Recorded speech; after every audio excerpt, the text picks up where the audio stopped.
Et si Clovis n'avait jamais vraiment abandonné ses dieux païens? Le sacre chrétien n'était peut-être qu'un masque. Derrière l'huile sainte, un roi de guerre, de vengeance et de rituels oubliés. Vous êtes sur le point de découvrir une vérité que l'histoire officielle tait depuis 15 siècles. Je suis Charlène, de la team L'Almanach des Mystères. Je vais remplacer Jeanne de temps en temps. Bon visionnage à tous, j'attends vos retours en commentaire. Clovis, roi des Francs, figure fondatrice du royaume chrétien, est souvent présenté comme le premier souverain chrétien de France. Son baptême à Reims vers l'an 496 est célébré comme l'acte fondateur de la monarchie chrétienne en Occident. Pourtant, cette lecture linéaire masque une réalité plus complexe, plus ambiguë et surtout plus stratégique.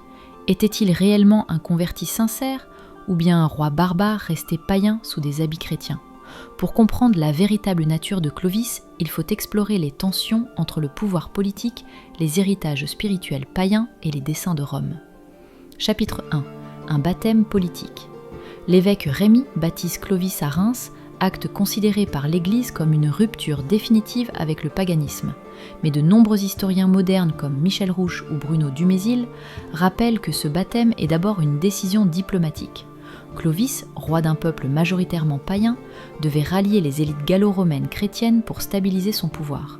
En se distinguant des Wisigoths arianistes, il devenait le champion du catholicisme romain.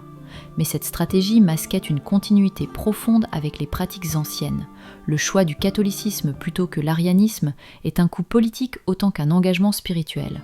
Rome, affaiblie par les invasions successives, voyait dans les Francs un bras armé utile pour repousser les Goths, responsables du sac de Rome en 410. Pour l'Église, convertir les Francs était donc une vengeance autant qu'un espoir de reconquête. Chapitre 2. Rites païens persistants. L'archéologie révèle une continuité frappante des pratiques funéraires païennes. Des tombes de nobles francs du nord-est de la Gaule, étudiées par l'archéologue Patrick Perrin, contiennent des chevaux enterrés aux côtés de leurs maîtres, des armes, des bijoux rituels et parfois même des objets sacrificiels. Ces éléments, typiques des rituels indo-européens selon les travaux de Georges Dumézil, montrent que le culte des ancêtres et le pouvoir dynastique étaient toujours liés à des croyances païennes.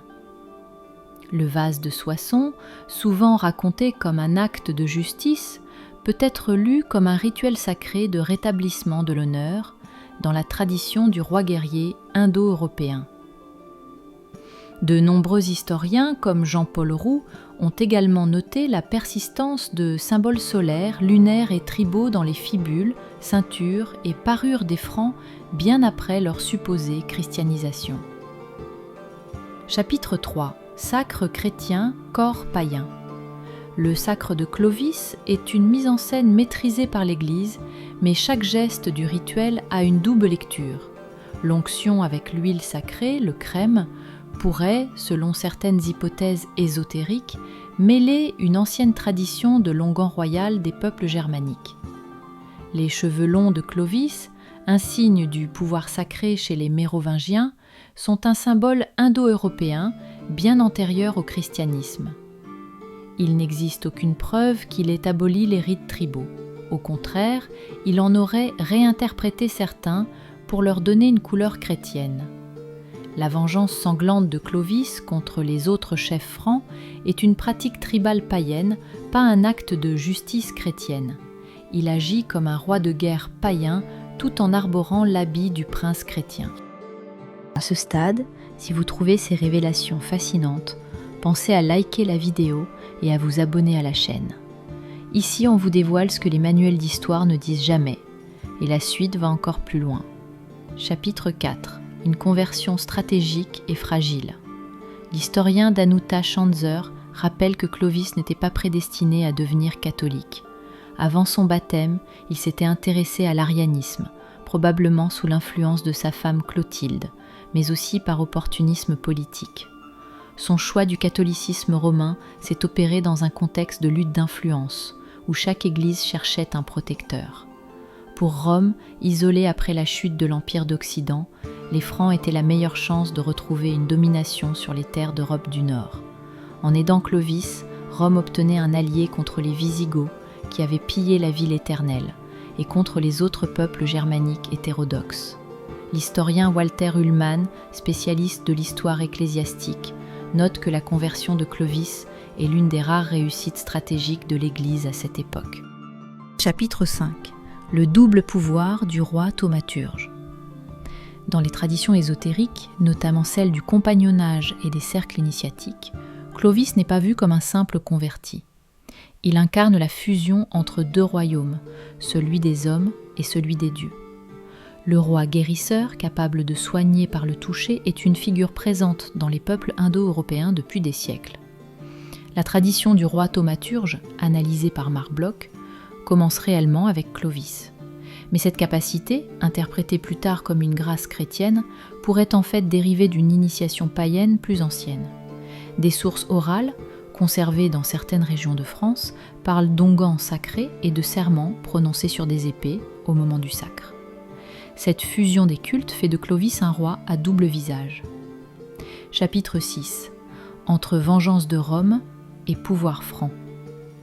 Enfin, il faut replacer Clovis dans une dynamique géopolitique plus large. Rome n'a pas simplement converti un roi barbare, elle s'est vengée des Goths qui avaient humilié l'Empire. En soutenant Clovis contre les Wisigoths arianistes, elle redessine la carte religieuse et politique de l'Europe. L'affrontement entre Clovis et Alaric avoué n'est pas seulement une bataille de royaumes, mais un conflit idéologique entre deux visions du christianisme. Derrière cette guerre se cache l'instrumentalisation des peuples barbares par une église en quête de revanche. Et Clovis, loin d'être un simple pion, devient le maître d'un nouveau jeu. Il endosse l'armure du chrétien, mais manie l'épée du païen. Alors, Clovis, roi chrétien ou barbare païen? Peut-être les deux. Un homme de transition à la croisée des croyances. Un roi qui a su jouer des symboles, des alliances et des rituels. Un initié, peut-être. Ce qui est certain, c'est que son histoire n'est pas aussi linéaire que les livres d'école nous l'ont raconté. Restez bien attentifs à notre prochaine vidéo, où un nouveau mystère vous sera révélé. Et n'hésitez pas à partager ces découvertes avec vos proches, car ensemble, nous faisons revivre les vérités oubliées.